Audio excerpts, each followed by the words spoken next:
بسم اللہ الرحمن الرحیم۔ السلام علیکم دوستو، آج ہم آپ کو اللہ کے پیارے نبی حضرت محمد صلی اللہ تعالیٰ علیہ وسلم کا بچپن سے لے کر جوانی تک کا پورا واقعہ سنائیں گے، جس کو سن کر آپ کا ایمان تازہ ہو جائے گا۔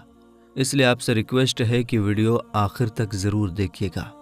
دوستو، پہلے عرب کے قبیلوں کا جاہلانہ رواج تھا۔ ہر قبیلے کا اپنا اپنا مذہب تھا اور ان سب کے دیوی دیوتا بھی الگ الگ تھے۔ کوئی مورتی کی پوجا کرتا تھا تو کوئی آگ کی۔ یہودیوں اور عیسائیوں کے بھی قبیلے تھے اور وہ بھی مذہب کے بگاڑ کے شکار تھے۔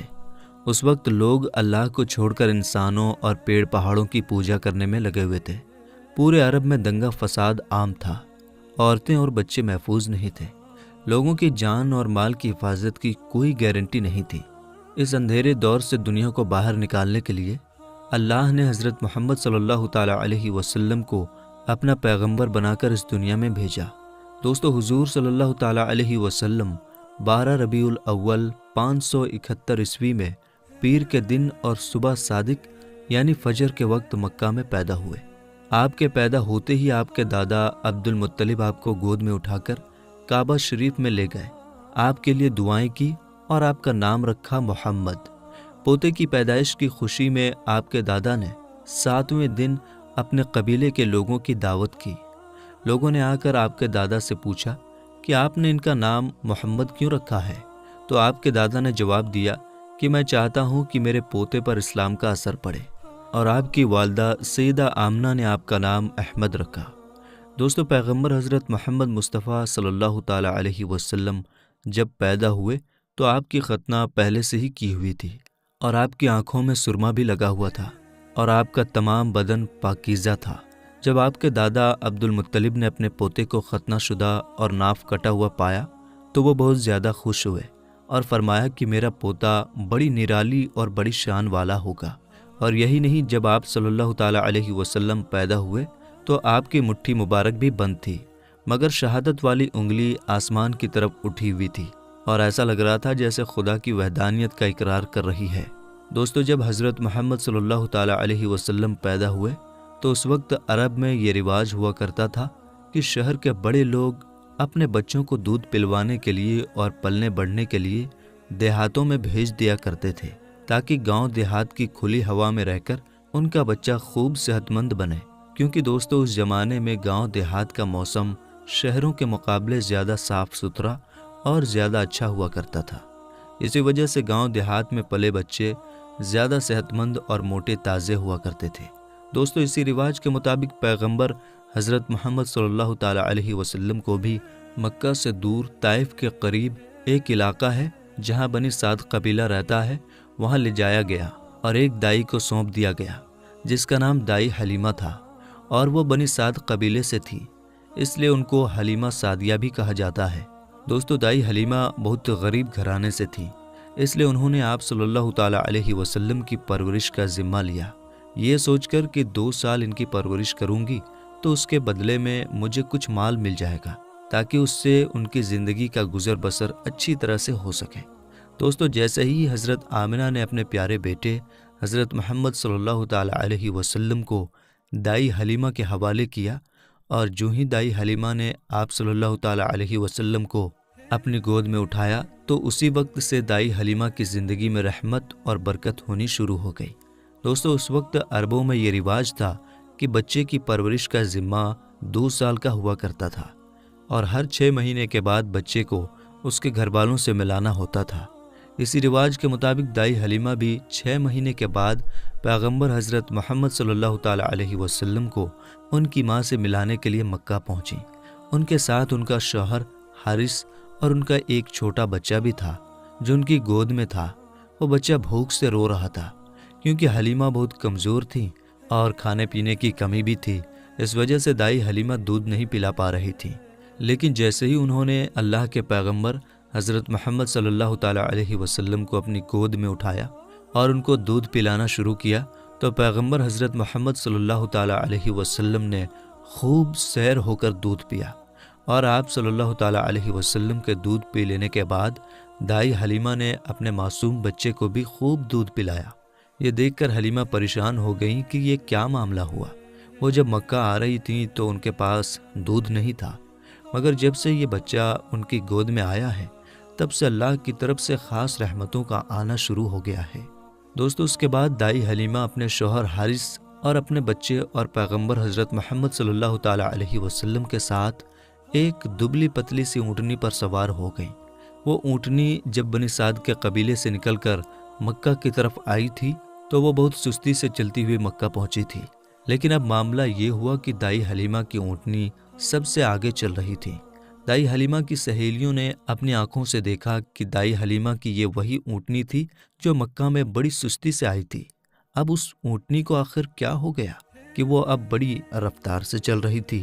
دوستو، یہ نظارہ دیکھ کر دائی حلیمہ کی سہیلیاں کہنے لگیں، حلیمہ ہم پر رحم کرو، دھیرے چلو، کیا یہ وہی اونٹنی ہے جس پر تم مکہ آئی تھی؟ تو یہ سن کر دائی حلیمہ کہنے لگیں کہ جب سے یہ بچہ میری گود میں آیا ہے تب سے معلوم نہیں عجیب عجیب سے واقعے میرے ساتھ ہونے لگے ہیں۔ دوستو، اس کے بعد دائی حلیمہ کی زندگی میں رحمتوں اور برکتوں کا سلسلہ چلتا رہا، اور ایسے کرتے کرتے 2 سال پورے ہونے کو آ گئے، یعنی کہ بچے کی پرورش کا ذمہ پورا ہونے کو آ گیا۔ جو ایگریمنٹ ہوا تھا وہ پورا ہو رہا تھا۔ خیر اور برکتوں کا سلسلہ دائی حلیمہ نے ان 2 سالوں میں اپنی زندگی میں خوب دیکھا۔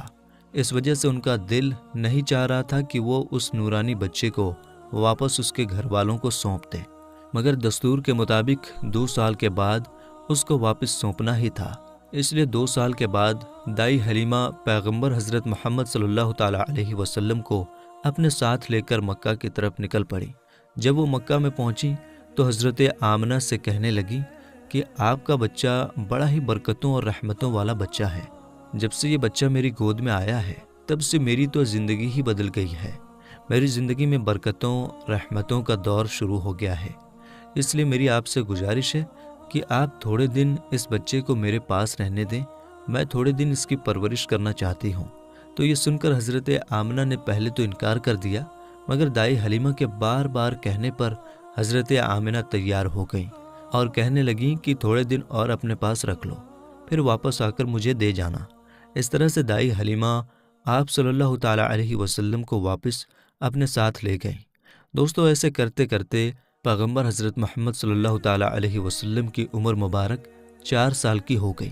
جب آپ کی عمر مبارک 4 سال کی ہوئی تو ایک دن آپ دائی حلیمہ کے گھر کے باہر کچھ بچوں کے ساتھ کھیل رہے تھے۔ ان میں حلیمہ سعدیہ کا ایک بیٹا جو پیغمبر حضرت محمد صلی اللہ تعالیٰ علیہ وسلم کا دودھ شریک بھائی بھی تھا۔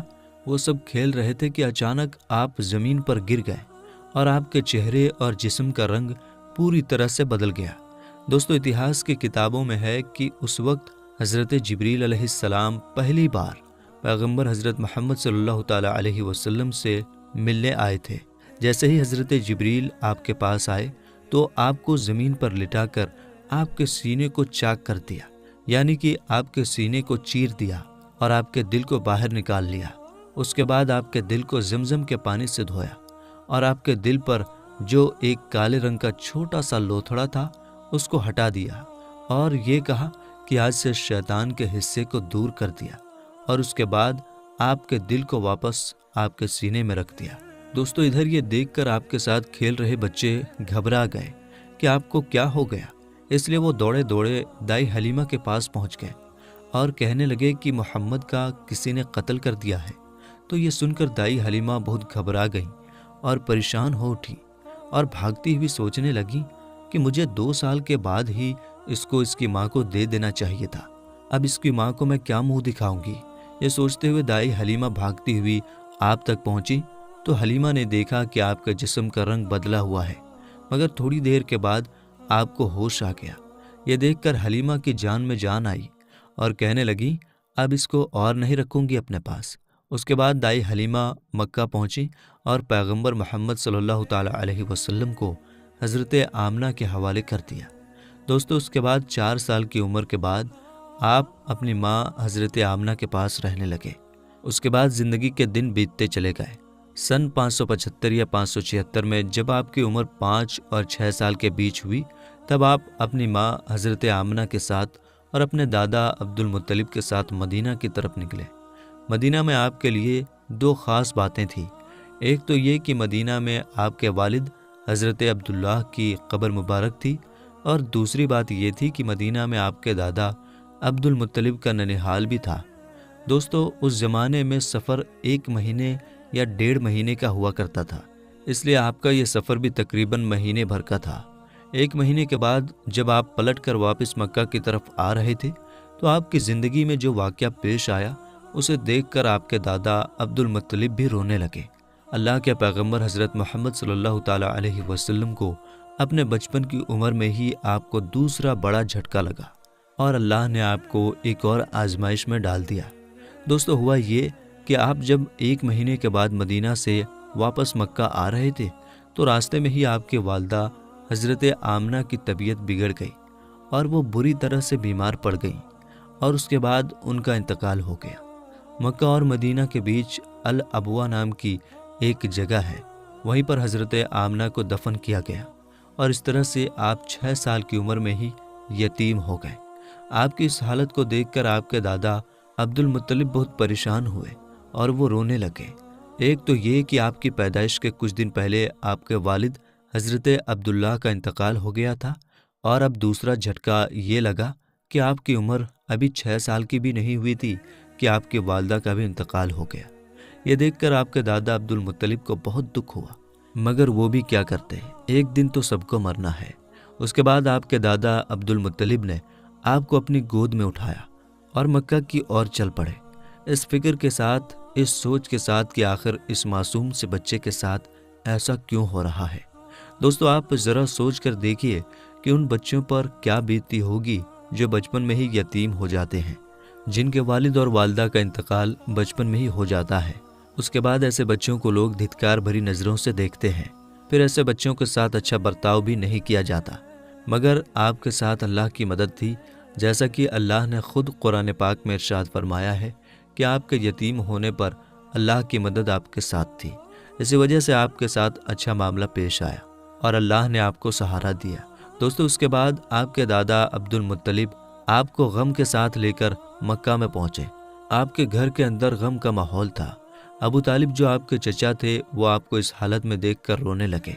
ابو طالب آپ کو بہت چاہتے تھے، اور عبد المطلب بھی اپنے بیٹوں سے زیادہ اور اپنے پوتوں سے زیادہ پیغمبر حضرت محمد صلی اللہ تعالیٰ علیہ وسلم کو چاہتے تھے۔ دوستو، ہم آپ کو بتا دیں کہ عبد المطلب وہ شخص تھے جو قریش کے بہت بڑے سردار تھے۔ ان کی لوگ سب سے زیادہ عزت کیا کرتے تھے۔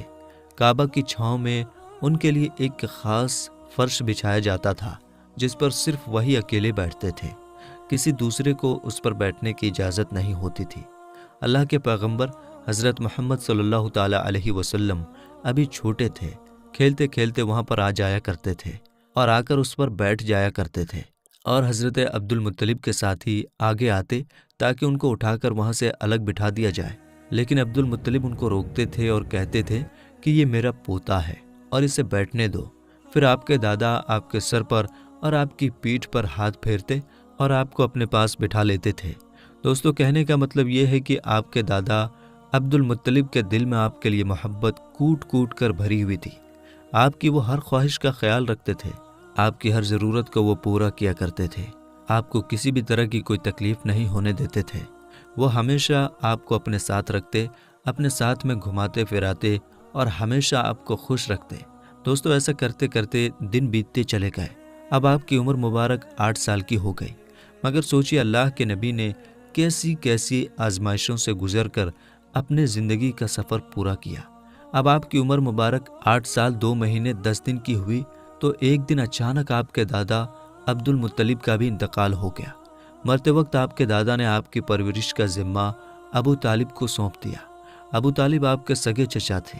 دوستو، ذرا سوچئے اس بچے پر کیا گزرتی ہوگی جس کے بچپن میں نہ تو ماں کا ساتھ ہوتا ہے اور نہ ہی باپ کا ساتھ، ایک دادا کا سہارا ہوتا ہے، وہ بھی چلا جاتا ہے۔ اس کے بعد آپ کی پرورش کا ذمہ آپ کے چچا ابو طالب اٹھاتے ہیں۔ دوستو، اس کے بعد ابو طالب نے آپ کو سہارا دیا، آپ کی ہر طرح سے حفاظت کی، آپ کی دشمنوں سے، تلوار سے، ہر طرح سے آپ کو محفوظ رکھا اور آخری سانس تک آپ کی مدد کرتے رہے۔ حالانکہ ابو طالب پیسے والے نہیں تھے، پھر بھی آپ کو کسی بھی بات کی کمی محسوس نہیں ہونے دی۔ آپ جس بھی چیز کی خواہش کرتے تھے آپ وہ پوری کر دیتے تھے۔ میرے دوستو، اس کے بعد دن بیتتے چلے گئے۔ ابو طالب جب بھی کسی سفر پر جاتے تو آپ حضرت محمد صلی اللہ تعالیٰ علیہ وسلم کو اپنے ساتھ لے کر جاتے، کیونکہ اس زمانے میں سفر بہت لمبا ہوا کرتا تھا، 1-1.5 مہینے کا سفر ہوتا تھا، اور ابو طالب نہیں چاہتے تھے کہ یہ معصوم سا بچہ جس کے نہ والد نہ والدہ کا سہارا ہے، نہ کوئی دادا کا سہارا ہے، اس کو کسی اور کے بھروسے چھوڑ کر جاؤں اور اس کو تکلیف ہو۔ دوستو، ایک بار ابو طالب اپنے قافلے کے ساتھ ملک شام کی طرف تجارت کے لیے روانہ ہوئے۔ یاد رکھیں، پہلے عرب میں جو لوگ تھے، خاص کر کے قریش کے لوگوں کا امپورٹ ایکسپورٹ کا بزنس تھا، یعنی کہ وہ ایک جگہ سے سامان خریدتے تھے اور دوسرے جگہ پر لے جا کر اس کو بیچ دیتے تھے۔ اس طرح سے وہ لوگ سامان خریدتے اور بیچتے تھے۔ اسی کام کے سلسلے میں ابو طالب اپنے قافلے کے ساتھ ملک شام کی طرف نکلے۔ ساتھ میں آپ نے حضرت محمد صلی اللہ تعالیٰ علیہ وسلم کو بھی لے لیا اور آپ کو ایک اونٹنی پر سوار کر دیا۔ ابو طالب کا جب یہ قافلہ ملک شام کے بارڈر پر پہنچا تو رات ہو چکی تھی، اس لیے انہوں نے وہیں پر اپنا پڑاؤ ڈالا تاکہ وہ وہیں پر رات گزار سکیں اور اپنی تھکان دور کر سکیں۔ دوستو، ہم آپ کو بتا دیں کہ اس زمانے میں راہب ہوا کرتے تھے جو ایک جگہ سے دوسری جگہ پیدل جایا کرتے تھے۔ اس زمانے میں ایک عیسائی راہب تھا، یعنی کہ کرسچن راہب تھا، جو لوگوں کی رہنمائی کرتا تھا۔ وہ کبھی اپنے گھر سے باہر نہیں نکلتا تھا، یعنی کہ وہ ہمیشہ اپنے گھر کے اندر ہی رہتا تھا۔ جب اس کو معلوم چلا کہ ان کے سامنے کسی نے پڑاؤ ڈالا ہے تو وہ دوڑتا ہوا ان کے پاس آیا اور پیغمبر حضرت محمد صلی اللہ تعالیٰ علیہ وسلم کو لے لیا اور ابو طالب سے کہنے لگا کہ یہ بچہ ساری دنیا کا سردار بن کر آیا ہے۔ اس کی یہ بات سن کر ابو طالب حیران ہوئے اور پوچھنے لگے کہ تمہیں کیسے پتا؟ تم کو کس نے بتایا ہے کہ یہ بچہ ساری دنیا کا سردار بن کر آیا ہے؟ تو اس راہب نے کہا کہ جب تم اس گھاٹی سے ادھر اس گھاٹی میں آ چکے تھے تو اس گھاٹی میں ایسا کوئی بھی درخت اور پتھر نہیں تھا جو اس بچے کو دیکھ کر نہ جھکا ہو، اور پتھر اور درخت صرف انہی لوگوں کے آگے جھکتا ہے جس کو اللہ اپنا پیغمبر بنا کر بھیجتا ہے۔ اس کے بعد وہ کہنے لگا، تم اس بچے کو ملک کے ساتھ ساتھ لے کر مت جانا، کیونکہ آگے یہودیوں سے ان کو خطرہ ہے، کہیں وہ اس کا قتل نہ کر دیں، اور میں اس بچے کو اچھی طرح سے پہچانتا ہوں کیونکہ تورات اور انجیل میں ان کے رسول ہونے کا ذکر آیا ہے، اور میں اس بچے کو اچھی طرح سے پہچانتا ہوں۔ ان کی پیٹھ کے نیچے ایک سیب کی طرح جو نبوت کی مہر لگی ہے، اس مہر سے بھی میں ان کو پہچانتا ہوں، لہٰذا تم انہیں ملک شام لے کر مت جانا۔ دوستو، اب ابو طالب کو اس راہب کی باتوں پر یقین آ چکا تھا کہ وہ جو کہہ رہا ہے بالکل سچ کہہ رہا ہے۔ اس کے بعد ابو طالب نے کسی شخص کے ذریعے سے پیغمبر محمد صلی اللہ تعالیٰ علیہ وسلم کو واپس مکہ میں پہنچا دیا، کیونکہ ابو طالب کو اب یہ معلوم ہو چکا تھا کہ یہ جو بچہ ہے یہ کوئی معمولی بچہ نہیں ہے، یہ بچہ خاص مرتبے والا بچہ ہے۔ اس کے بعد ابو طالب آپ کی پرورش اور آپ کی حفاظت کے معاملے میں اور زیادہ چوکنا ہو گئے اور آپ کی ہر طرح سے حفاظت کرنے لگے۔ اس کے بعد جب آپ جوان ہو گئے تو آپ صلی اللہ تعالیٰ علیہ وسلم کی سچائی اور ایمانداری کو دیکھ کر ایک بار حضرت خدیجہ رضی اللہ تعالیٰ عنہا نے آپ کو اپنا مال دے کر شام میں تجارت کے لیے بھیجا اور ساتھ میں اپنے ایک غلام کو بھی لگا دیا۔ اللہ کے فضل و کرم سے تجارت میں بہت فائدہ ہوا۔ حضرت خدیجہ کے غلام جن کا نام مسیرہ تھا، انہوں نے بھی آپ کی ایمانداری اور اچھے اخلاق کی خوب تعریف کی۔ یہ دیکھ کر حضرت خدیجہ آپ کی طرف مائل ہوئے، یعنی کہ حضرت خدیجہ آپ صلی اللہ تعالیٰ علیہ وسلم سے بہت پربھاوت ہوئی، اور اس کے بعد آپ نے خود ہی پیغمبر محمد صلی اللہ تعالیٰ علیہ وسلم کو نکاح کرنے کا پیغام بھیجا۔ دوستو، ہم آپ کو بتا دیں کہ حضرت خدیجہ رضی اللہ تعالیٰ عنہا عرب میں ایک کامیاب بزنس وومن تھی، اور اپنے ویاپار سے ہوئی کمائی کو حضرت خدیجہ غریب، اناتھ، ودوا اور بیماروں میں بانٹا کرتی تھی۔ انہوں نے ان گنت غریب لڑکیوں کی شادی کا خرچہ بھی اٹھایا تھا، اور اس طرح ایک بے حد نیک اور سب کی مدد کرنے والی عورت کے روپ میں اسلام میں ہی نہیں بلکہ پوری دنیا کے اتہاس میں ان کا بڑا یوگدان رہا ہے۔ یعنی کہ حضرت خدیجہ ہمیشہ غریب لوگوں کی اناج اور کپڑوں سے مدد کیا کرتی تھیں۔ حضرت خدیجہ مورتیوں میں وشواس نہیں کرتی تھیں اور نہ ہی ان کی پوجا کرتی تھیں۔ دوستو، ہم آپ کو یہ بھی بتا دیں کہ حضرت خدیجہ کی پیغمبر محمد صلی اللہ تعالیٰ علیہ وسلم کے ساتھ شادی ہونے سے پہلے 2 شادیاں ہو چکی تھیں، اور ان کے اپنے پہلے دونوں شوہروں سے بچے بھی تھے۔ انہوں نے اپنا پہلا نکاح ابو حالہ سے کیا تھا، جن سے ان کو 2 بیٹی ہوئی تھی۔ مگر اس کے بعد ابو حالہ یعنی کہ ان کے پہلے شوہر کی موت ہو گئی، اور اس کے بعد حضرت خدیجہ نے دوسری شادی عتیق ابن زید کے ساتھ کی، جن سے ان کو ایک بیٹی ہوئی، مگر یہ بھی تھوڑے دنوں کے بعد اس دنیا سے چل بسے اور یہ پھر سے بیوہ ہو گئیں۔ ان کے بعد عرب کے بڑے بڑے تاجداروں نے، سرداروں نے خدیجہ کے ساتھ شادی کی پیشکش کی، مگر حضرت خدیجہ راضی نہ ہوئے، یہاں تک کہ اللہ تعالیٰ نے آپ کو پیغمبر محمد صلی اللہ تعالیٰ علیہ وسلم کی طرف مائل کر دیا۔ دوستو، اس کے بعد حضرت خدیجہ نے پیغمبر محمد صلی اللہ تعالیٰ علیہ وسلم کی ایمانداری اور تجارتی سفر کو دیکھ کر تیسرے نکاح کا پیغام آپ نے خود ہی اپنی ایک خاص سہیلی جس کا نام نفیسہ تھا، اس کے ذریعے آپ نے پیغمبر محمد صلی اللہ تعالیٰ علیہ وسلم کے پاس نکاح کا پیغام بھیجا۔ تو یہ سن کر پیغمبر حضرت محمد صلی اللہ تعالیٰ علیہ وسلم نے یہ کہہ کر انکار کر دیا کہ وہ اس کے بارے میں پہلے اپنے چچا ابو طالب اور اپنی چاچی سے بات کریں گے، اس کے بعد میں ہی وہ اس کے بارے میں آپ کو بتائیں گے۔ دوستو، اس کے بعد پیغمبر حضرت محمد صلی اللہ تعالیٰ علیہ وسلم نے اس پیغام کے بارے میں اپنے چچا ابو طالب سے بات کی، یعنی کہ ان کو اس پیغام کے بارے میں بتایا۔ تو یہ سن کر آپ کے چچا ابو طالب بہت زیادہ خوش ہوئے اور نکاح کروانے کے لیے راضی ہو گئے اور آپ کو اجازت دے دی۔ آپ کے چچا حضرت حمزہ نے خدیجہ کے چچا عمرو بن سعود سے رسول اللہ صلی اللہ تعالیٰ علیہ وسلم کے ولی یعنی کہ بڑے ہونے کی حیثیت سے بات چیت کی اور 20 اونٹنی مہر یعنی کہ نکاح کے وقت عورت یا بیوی کو دی جانے والی رقم یا جو آپ کی حیثیت میں ہو، یہ دے کر آپ کے چاچا ابو طالب نے آپ کا نکاح پڑھا دیا۔ دوستو، اس کے بعد حضرت خدیجہ اور پیغمبر محمد صلی اللہ تعالیٰ علیہ وسلم کے نکاح کا خطبہ آپ کے چاچا ابو طالب نے پڑھا۔ اس میں اللہ کی حمد و ثنا کی گئی۔ اس کے بعد قبول نامہ ہوا اور مہر بیان کیا گیا۔ مہر میں 20 اونٹنی لکھی گئی۔ دوستو، یہ ملک شام کی واپسی کے 2 مہینے کے بعد کی بات ہے۔ اس وقت آپ کی عمر 25 سال کی تھی اور حضرت خدیجہ کی عمر 40 سال تھی۔ حضرت خدیجہ آپ کی پہلی بیوی تھی۔ حضرت خدیجہ کے جیتے جی آپ نے کسی اور عورت کے ساتھ شادی نہیں کی۔ آپ کی تمام اولادیں بھی انہی سے ہوئی ہیں، صرف حضرت ابراہیم حضرت ماریہ سے پیدا ہوئے تھے۔ دوستو، پیغمبر حضرت محمد صلی اللہ تعالیٰ علیہ وسلم اور حضرت خدیجہ رضی اللہ تعالیٰ عنہا کی اولادیں یہ ہیں، یعنی کہ آپ کی اولادوں کے نام یہ ہیں: پہلے قاسم، پھر زینب، پھر رقیہ، پھر ام کلثوم، پھر فاطمہ اور پھر عبداللہ۔ آپ کے تمام لڑکے بچپن میں ہی انتقال کر گئے تھے، البتہ آدھی بچیوں نے آدھی نبوت کو پایا، ایمان لائی اور ہجرت بھی کی، اور سب کی سب آپ کی زندگی میں ہی انتقال کر گئی۔ صرف حضرت فاطمہ رضی اللہ تعالیٰ عنہا آپ کے اس دنیا سے پردہ فرما جانے کے 6 مہینے بعد اس دنیا سے رخصت ہوئیں۔ حضرت خدیجہ رضی اللہ تعالیٰ عنہا آپ کی پہلی بیوی ہیں۔ جب آپ صلی اللہ تعالیٰ علیہ وسلم پر پہلی آیت نازل ہوئی تو رسول اللہ صلی اللہ تعالیٰ علیہ وسلم نے سب سے پہلے آپ کو بتایا۔ اسلام قبول کرنے والی میں حضرت خدیجہ پہلی خاتون ہیں۔ اسلام کو پھیلانے میں نہ صرف آپ نے ساتھ دیا بلکہ مالی طور پر بھی آپ نے بڑھ چڑھ کر حصہ لیا۔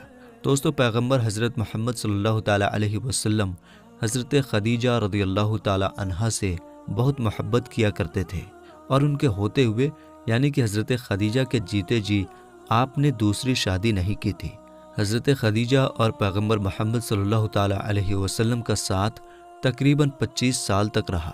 اللہ کے پیغمبر حضرت محمد صلی اللہ تعالیٰ علیہ وسلم نے فرمایا کہ خدیجہ دنیا کی بہترین عورتوں میں سے ہے۔ آپ رضی اللہ تعالیٰ عنہا کی وفات کے بعد بھی پیغمبر حضرت محمد صلی اللہ تعالیٰ علیہ وسلم اکثر آپ کو یاد کیا کرتے تھے اور آپ کی سہیلیوں کو ہدیہ بھجواتے رہتے تھے۔ دوستو، پیغمبر حضرت محمد صلی اللہ تعالیٰ علیہ وسلم کی تمام اولادیں یعنی کہ آپ کے 6 بچے حضرت خدیجہ سے ہی ہیں، سوائے حضرت ابراہیم رضی اللہ تعالیٰ عنہ کے۔ حضرت خدیجہ کی قبر مبارک جنت المعلیٰ مکہ میں ہے۔ جس سال حضرت خدیجہ رضی اللہ تعالیٰ عنہا اور آپ کے چاچا ابو طالب کا انتقال ہوا تھا، اس سال کو آپ نے غم کا سال قرار دیا۔ میرے دوستو، اعلان نبوت سے پہلے اللہ کے پیغمبر حضرت محمد صلی اللہ تعالیٰ علیہ وسلم کچھ کھانے پینے کا سامان اپنے ساتھ لے کر غار حرا کی پہاڑی پر چلے جایا کرتے تھے اور وہاں جا کر اللہ کی عبادت کرتے تھے، یعنی کہ اللہ کی عبادت میں مشغول رہتے تھے۔ یہ سلسلہ کافی دنوں تک ایسے ہی چلتا رہا۔ یعنی کہ کافی دنوں تک آپ اسی طرح سے غار حرا کی پہاڑی پر جا کر اللہ کی عبادت کرتے رہے۔ ایک مرتبہ اللہ کے پیغمبر حضرت محمد صلی اللہ تعالیٰ علیہ وسلم غار حرا کی پہاڑی پر اللہ کی عبادت میں مشغول تھے کہ اتنے میں آپ کے پاس حضرت ابراہیم علیہ السلام اپنی اصل شکل و صورت میں آپ کے پاس تشریف لائے، یعنی کہ اچانک حضرت جبریل علیہ السلام آپ کے سامنے نازل ہو گئے۔ ہم آپ کو بتا دیں کہ یہ جبرائیل علیہ السلام اللہ کے سارے فرشتوں کے سردار ہیں، اور حضرت جبریل علیہ السلام کی طاقت اتنی ہے کہ اگر جبرائیل اپنا ایک پر پھیلا دیں تو پورب سے لے کر پشچم تک اس پوری دنیا کو چھپا لیں، یعنی کہ اتنا بڑا حضرت جبریل علیہ السلام کا ایک پر ہے، اور حضرت جبریل علیہ السلام کے اس طرح کے 70,000 پر ہیں۔ اب آپ سوچئے کہ حضرت جبریل کتنے زیادہ بڑے ہوں گے۔ اس کے علاوہ حضرت جبریل کی اسپیڈ اتنی زیادہ ہے کہ یہ پلک جھپکتے ہی سدرہ سے زمین پر آ جاتے ہیں، اور پلک جھپکتے ہی اس زمین سے واپس سدرہ پر پہنچ جاتے ہیں۔ یہ حضرت جبریل علیہ السلام کی طاقت کا عالم ہے۔ اگر حضرت جبریل علیہ السلام چاہیں تو اس پوری زمین کو اٹھا کر پلٹ سکتے ہیں۔ قوم لوط کو اسی طرح سے حضرت جبریل علیہ السلام نے پلٹا تھا۔ یہ حضرت جبریل علیہ السلام کی شان ہے جو اللہ کے ایک فرشتے ہیں۔ دوستو، یہی حضرت جبریل علیہ السلام پہلی بار اپنی اصلی شکل و صورت میں اللہ کے پیارے نبی حضرت محمد صلی اللہ تعالیٰ علیہ وسلم کے سامنے حاضر ہو گئے اور کہنے لگے، پڑھو اقرا۔ یہ سن کر آپ صلی اللہ تعالیٰ علیہ وسلم نے فرمایا، میں نہیں پڑھتا۔ حضرت جبریل نے دوبارہ کہا، پڑھو اقرا۔ آپ صلی اللہ تعالیٰ علیہ وسلم نے پھر کہا، میں نہیں پڑھتا۔ حضرت جبریل علیہ السلام نے تیسری مرتبہ کہا، پڑھو اقرا، تو آپ نے پھر کہا، میں نہیں پڑھتا۔ اس کے بعد حضرت جبریل علیہ السلام نے اللہ کے پیارے نبی حضرت محمد صلی اللہ تعالیٰ علیہ وسلم کو اپنے سینے سے لگایا، اور سینے سے اس طرح سے لگایا کہ حضرت جبریل نے حضور پاک کی بغل میں اپنے دونوں ہاتھ ڈالے، یعنی کہ اللہ کے نبی کے دونوں ہاتھ باہر کی طرف کر دیے، اور پھر جبریل نے پیارے نبی کو اپنے سینے سے لگایا اور پھر زور سے دبا دیا، یعنی کہ بہت زور سے دبایا۔ حدیث شریف میں آتا ہے کہ اللہ کے پیارے نبی حضرت محمد صلی اللہ تعالیٰ علیہ وسلم نے فرمایا ہے کہ اس وقت حضرت جبریل نے مجھے اتنی زور سے دبایا تھا کہ قریب تھا کہ میری جان نکل جاتی، مگر جبریل نے مجھے زور سے دبا کر چھوڑ دیا، اور پھر فرمایا کہ پڑھو اپنے رب کے نام کے ساتھ جس نے آپ کو اور تمام دنیا کو پیدا فرمایا ہے، پیدا کیا ہے انسان کو زمین و خون کے جمے ہوئے ایک لوتھڑے سے۔ پڑھو، حال یہ ہے کہ تمہارا رب بڑا ہی رحم کرنے والا ہے۔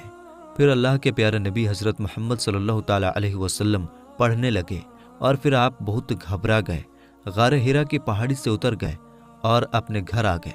یعنی کہ یہ واقعہ ہونے کے بعد اللہ کے پیارے نبی حضرت محمد صلی اللہ تعالیٰ علیہ وسلم گھبرائے ہوئے اپنے گھر تشریف لائے۔ اس وقت آپ کا بدن کانپ رہا تھا، جس طرح سے انسان کا بدن سردی سے کانپتا ہے، یعنی کہ اس وقت آپ بہت ہی زیادہ خوف کی حالت میں آ گئے تھے۔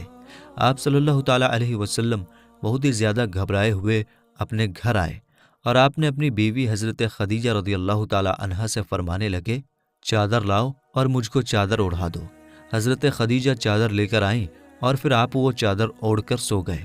اس کے کچھ دیر بعد آپ صلی اللہ تعالیٰ علیہ وسلم کے اوپر سے خوف کے اثرات کم ہوئے، تو آپ نے اپنی بیوی حضرت خدیجہ رضی اللہ تعالیٰ عنہا کو یہ سارا واقعہ بیان کیا، یعنی کہ غار حرا کی پہاڑی پر جو بھی آپ کے ساتھ میں ہوا تھا وہ سارا واقعہ آپ نے حضرت خدیجہ کے سامنے بیان کر دیا۔ یہ واقعہ سن کر حضرت خدیجہ نے فرمایا کہ آپ کے اوپر یہ کوئی شیطانی کام نہیں ہو سکتا ہے، کیونکہ آپ نے تو ہمیشہ غریبوں کی مدد کی ہے، آپ نے تو ہمیشہ بیواؤں کو سہارا دیا ہے، آپ تو ہمیشہ یتیموں کے سہارے بنے ہو، آپ نے ہمیشہ بے سہارا لوگوں کی مدد کی ہے، اس لیے آپ کے ساتھ میں اللہ تعالیٰ کبھی کچھ غلط نہیں ہونے دے سکتا، آپ کو اللہ کبھی اس طرح سے ضائع نہیں کرے گا۔ دوستو، اس کے بعد میں حضرت خدیجہ اللہ کے پیارے نبی حضرت محمد صلی اللہ تعالیٰ علیہ وسلم کو ساتھ میں لے کر اپنے چچا زاد بھائی حضرت براق ابن نوفل کے پاس پہنچے، جو کہ اس وقت یہودیوں کے ایک بہت بڑے عالم ہوا کرتے تھے۔ یہ اصل میں پہلے مشرک تھے، یعنی کہ بت پرست تھے، لیکن یہ بہت ہی زیادہ تعلیم یافتہ تھے، اس لیے بعد میں انہوں نے عیسائی دھرم کو قبول کر لیا تھا، اور پھر انہوں نے تورات اور انجیل کو حفظ بھی کر لیا تھا، یعنی کہ یہ اس وقت تورات کے ایک بہت ہی بڑے عالم تھے۔ اس لیے حضرت خدیجہ اللہ کے پیارے نبی حضرت محمد صلی اللہ تعالیٰ علیہ وسلم کو ساتھ میں لے کر اپنے چچا زاد بھائی کے پاس پہنچی اور جا کر سارا واقعہ بیان کر دیا۔ حضرت براق ابن نوفل کے اس وقت اپنے بڑھاپے کی وجہ سے بینائی چلی گئی تھی، یعنی کہ اس وقت وہ دیکھ نہیں پا رہے تھے۔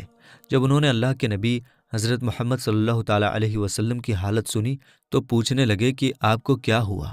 تو آپ صلی اللہ تعالیٰ علیہ وسلم نے فرمایا کہ میں غار ہرا کی پہاڑی پر اللہ کی عبادت میں مشغول تھا۔ اتنے میں میرے پاس اس طرح سے ایک بہت بڑا شخص اچانک میرے سامنے آ گیا اور پھر کہنے لگا کہ پڑھو۔ جب میں نے نہیں پڑھا تو اس نے پھر اپنے سینے سے لگا کر مجھ کو بہت ہی زور سے دبایا، پھر میں نے پڑھنا شروع کر دیا۔ اب دوستو، جیسا کہ ہم نے آپ کو پہلے بتایا کہ حضرت براق ابن نوفل اس وقت کی تورات اور انجیل کے ایک بہت بڑے عالم تھے، اس لیے وہ اللہ کے آخری نبی کے آنے کی تمام نشانیوں کے بارے میں اچھی طرح سے جانتے تھے۔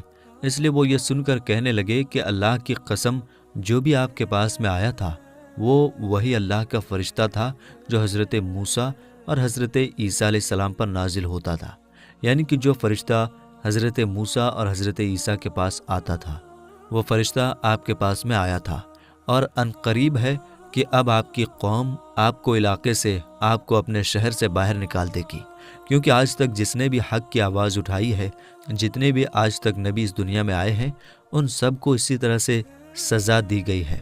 کیونکہ حضرت براق ابن نوفل تورات اور انجیل کے بہت بڑے عالم تھے، اس لیے وہ اللہ کے آخری نبی کے آنے کی تمام نشانیوں سے اچھی طرح سے واقف تھے، اس لیے انہوں نے یہ ساری باتیں آپ کو بتا دیں۔ اور انہوں نے اس سے پہلے حضرت خدیجہ سے بھی یہ سن چکے تھے کہ وہ پیغمبر حضرت محمد صلی اللہ تعالیٰ علیہ وسلم سے نکاح بھی اس لیے کیا تھا کہ آپ سچے ہیں، آپ امانت دار ہیں۔ یہ ساری باتیں بتا کر پھر حضرت براق ابن نوفل فرمانے لگے، اگر میں اس وقت تک زندہ رہا تو میں تمہاری ضرور مدد کروں گا۔ اس کے بعد یہ سن کر وہیں پر حضرت خدیجہ نے آپ کا پہلا کلمہ پڑھ لیا، یعنی کہ حضرت خدیجہ پہلی خاتون تھیں جو آپ پر ایمان لے آئی، اور دوسرے حضرت براق ابن نوفل تھے جس نے آپ صلی اللہ تعالیٰ علیہ وسلم کی تصدیق کی، یعنی آپ کے بارے میں بتایا، یعنی کہ دوسرا کلمہ انہوں نے پڑھا۔ تو میرے دوستو، آگے کا واقعہ انشاءاللہ ہم اپلوڈ کریں گے، اس لیے چینل کو ضرور سبسکرائب کر لیجیے گا۔ ملیں گے انشاءاللہ تعالیٰ اگلی ویڈیو میں۔ السلام علیکم، اللہ حافظ۔